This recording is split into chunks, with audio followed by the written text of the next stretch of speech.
Add-on solutions. Add-on desires. Welcome to our daily news analysis session. I'm Lokesh Penugonda.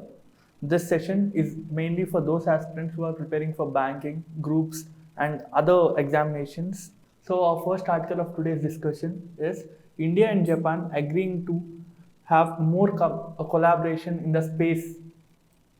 So, in this article, it is stating that ISRO, that is Indian Space Research Organization, and JAXA, that is Japanese Aerospace Exploration Agency, has stated that they will be having a lunar polar exploration jointly. This exploration is shortcut as LUPEX, and this exploration will be on Moon's south pole. So let's see how questions can be asked from this article. First, they can ask what is the term JAXA stands for, and they can give options stating that JAXA is a space agency, it is a communication satellite, or something else. And they can also ask question regarding India is collaborating with which country for a joint lunar exploration, and they can give options with various countries, South Korea, Japan. So this is how the question can be asked. Second, former Congress President Mr. Rahul Gandhi flags a report regarding the Swedish institutions, a report titled Democracy Report. This is also titled as Autocracy Goes Viral. This report is given by the firm VDEM. This VDEM stands for Varieties of Democracy, and this report has stated that India has become an electoral autocracy, and it stated that the amount of democratic values India has been reducing from the last decade. So let's see what are important in this article. First, the name of the foundation which is presenting the report and the title of this report. Second, government owning bad bank is more capital efficient. So first, what is bad bank? To discuss about bad bank, we need to discuss about NPAs, that is non-performing assets. So what are non-performing assets?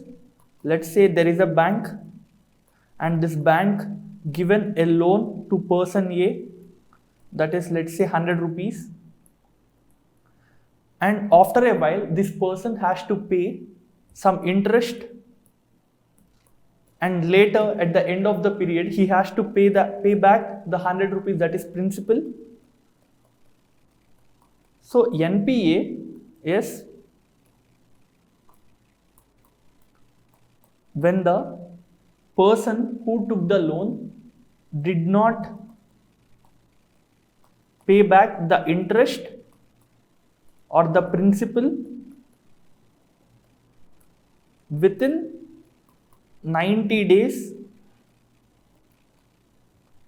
of his original payment date. That is, let's say if he has to pay a amount of interest or principal on March 1st, and if he does not pay till March, April, May and June, if he does not pay till June 1st, if it is 90 days from the time period he has to pay but did not pay, on the 91st day the account will be termed as non-performing asset.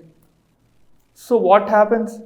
So this is non-performing asset, and bad banks are the kind of banks which buy these non-performing assets from other banks and institutions.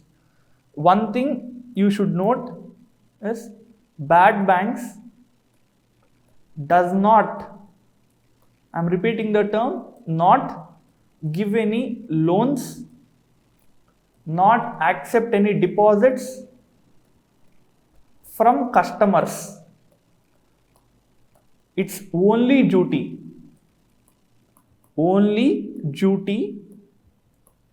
is to get back the loans, that is, get back the loans it acquired from other banks.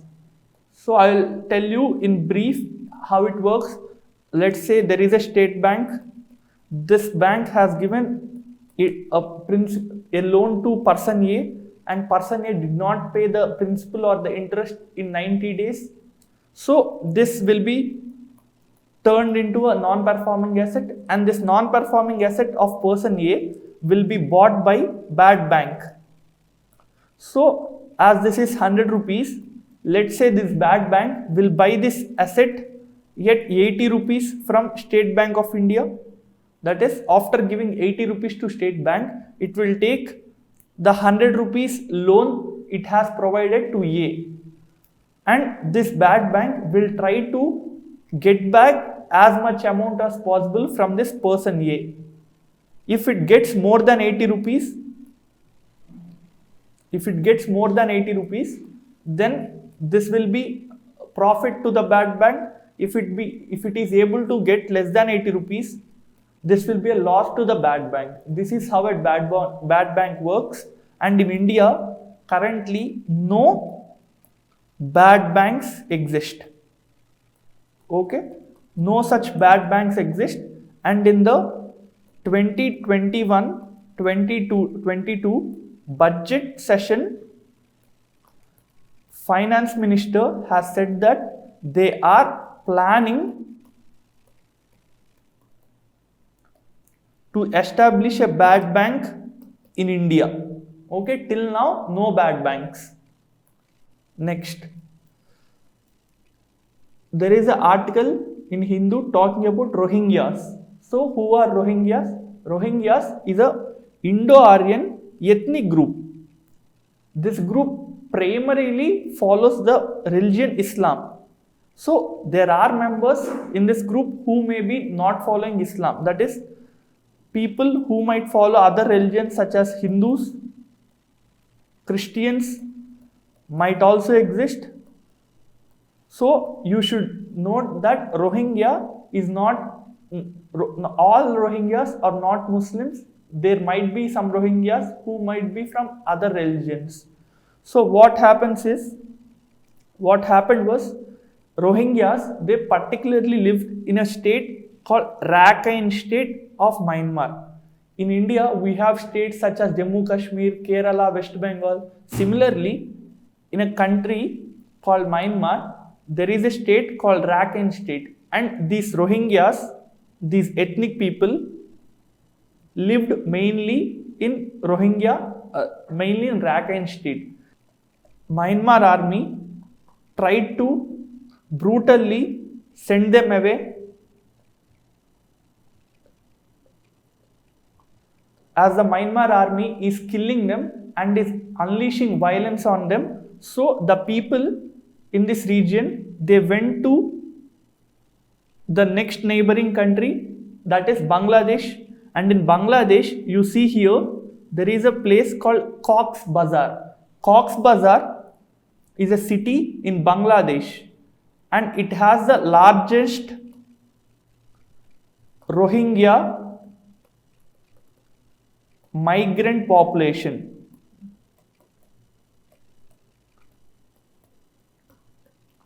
Okay, so what happened else was, after going to Cox's Bazar of Bangladesh, some people came to India and they reached Jammu Kashmir and other states also. So in Jammu Kashmir, nearly 150 Rohingyas are currently caught by the police administration, and the plea a plea was challenged in the Supreme Court asking them to release the 150 Rohingyas.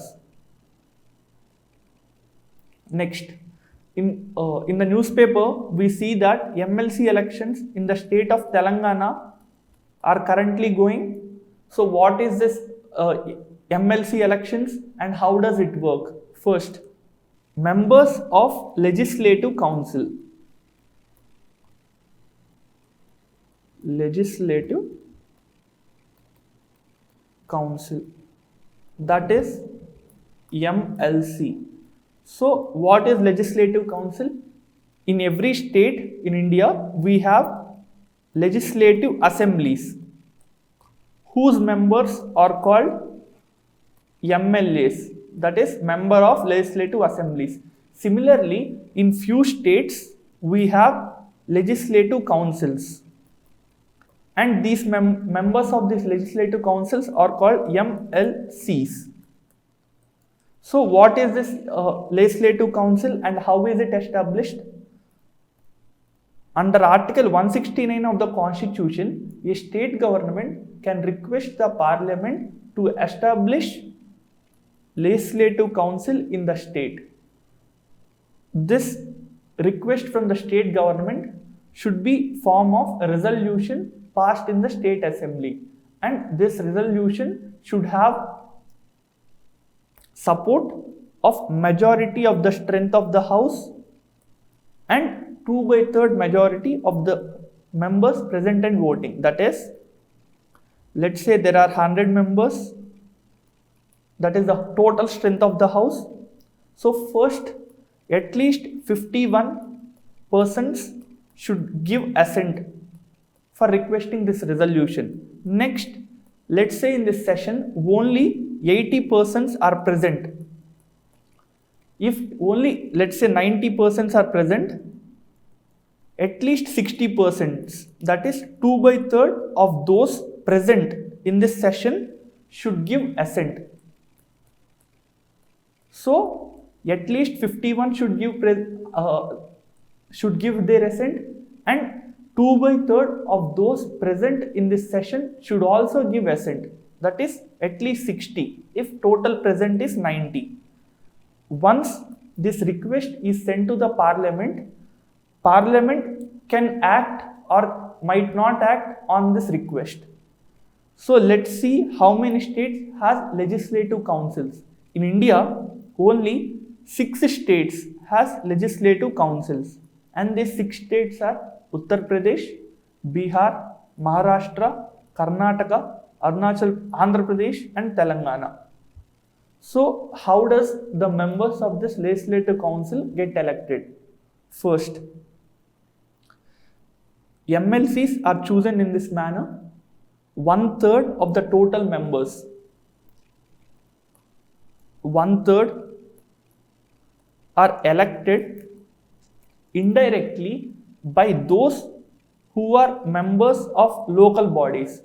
So let's say we have panchayati system and we have municipalities, and members of these local bodies will elect 1/3 members, and 1/3 members will be elected indirectly by the members of legislative assembly. That is, MLAs will elect 1/3. So what is remaining? 1/3. Let's see how the remaining 1/3 will be elected. Of the 1/3, 1/6 will be nominated by the governor. This 1/6 will be nominated by the governor. These persons should have practical experience or special knowledge in literature, science, arts, or cooperative movement or social services. And the remaining 1/6 will be from 1/12 and 1/12. This 1/12 will be from persons who are graduates. Only those graduates in the state, they will elect this 1/12. And the remaining 1/12 will be elected by the teachers who are currently residing and working in the state and working in schools not lower than secondary schools. So see this, 1/3 by local body members 1/3 by MLAs 1/6 by nomination of governor 1/12 by graduates 1/12 by teachers. So 1/3 plus 1/3 2/3 plus 1/6 plus 1/6. So this is 1/3. This combinedly gives the total number. This is how MLCs are elected in a state. That is the end of this discussion. Thank you. Add-on solutions. Add-on desires.